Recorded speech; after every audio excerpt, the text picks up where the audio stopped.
Welcome back. In this video, I will talk about Zig's game and his submission called Defend from Candyland. This is a commercial project available for early access on Steam, and it costs, I believe, €9. That's right. That's maybe like 9 or 10 bucks in US. And it's a bit serious project, but I did receive the key for free, so please do keep that in mind, but that won't influence my feedback in any way. So yeah, let's start the game. Now, I do want to be honest. Music by Arman, can't pronounce the last name. I did start this game previously. And did you see that window before everything else?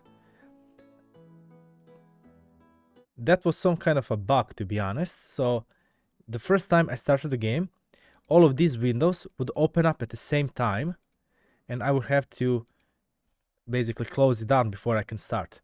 Now, overall, I like the music.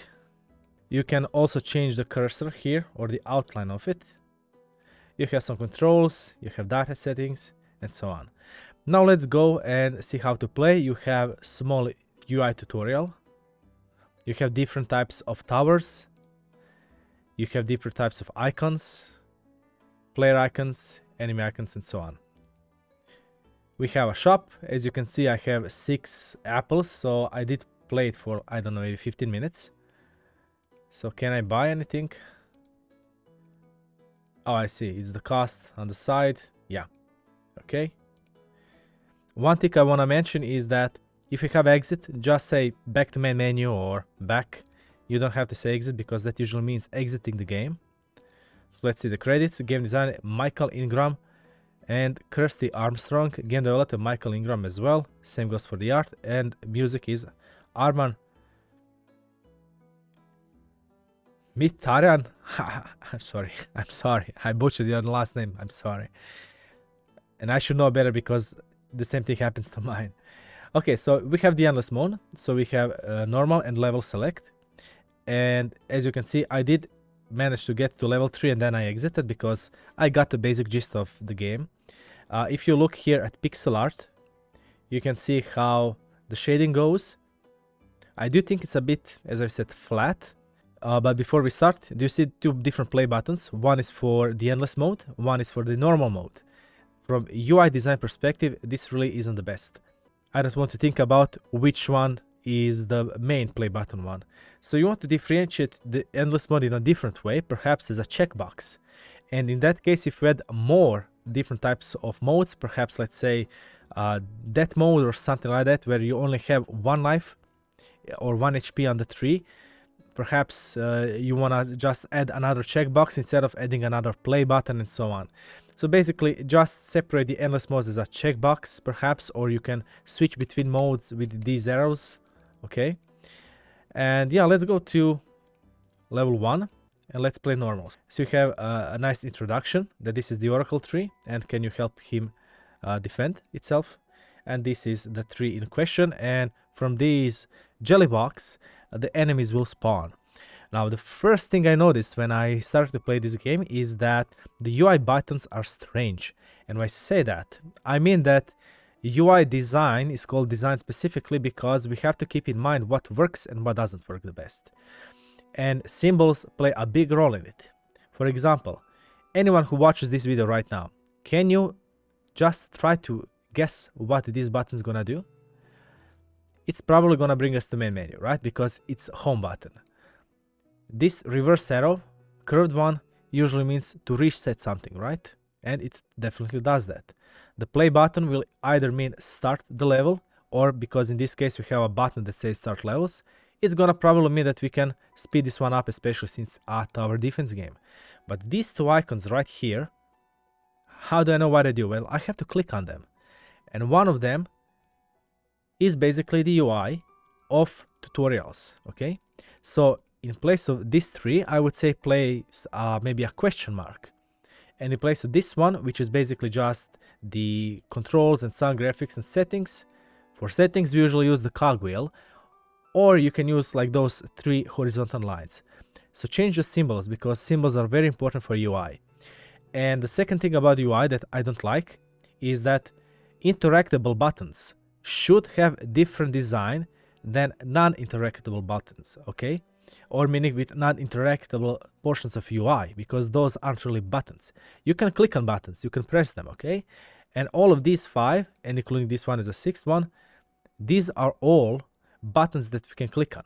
But if you see level 1 here, it looks the same. It has the same outline as all of these buttons. The same one as start waves, which I can click, but this one I cannot click. So you want to differentiate parts of your UI that player cannot interact directly with into something else. And the same goes for the HP of our tree and for our currency. Same goes for the next level, and this is the current level if I remember properly. These are the UI stats of each of these, let's say, towers. As you can see, some of them are already pre-built. And do you see this upgrade? This upgrade button means that I will upgrade this tower. Do you see? How am I supposed to know that I can click this? I cannot click on this, on this, on this, or this, but I can click on these two by selling one or upgrading this one, okay? Well, I have less money, so let's reset. That's really not the best UI choice. So I would say if you want to upgrade a tower, do you see this mark right here on the tower? Well, you can use that as an upgrade button, okay? So just spawn it here. You already have the UI icon here.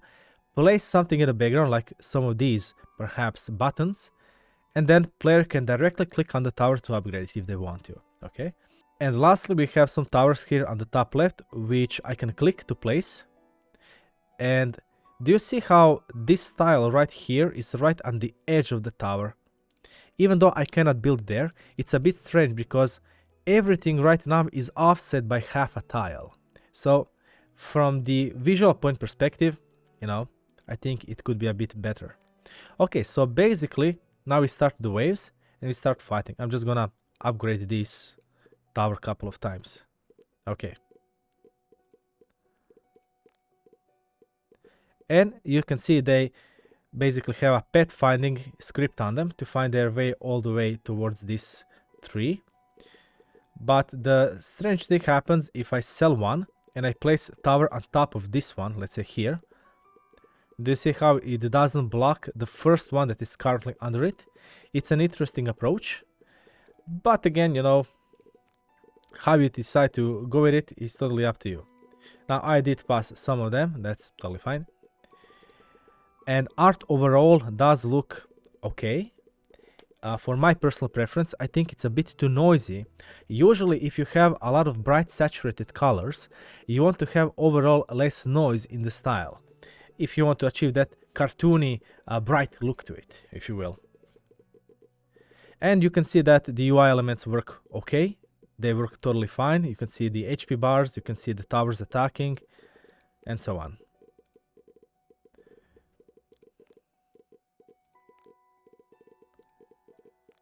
And there we go. So now we can speed this one up and yeah, basically just play around all you want. So this is basically just the overall concept of the game. Again, I like tower defense games, so if you also like one, you can try this game out. I will leave the link to it down in the description. And you can also join the Discord server of Zeke if you want to follow along development in a closer manner. So in case you want chat with him perhaps, or who knows. So let's go back to level select and let's just play another round.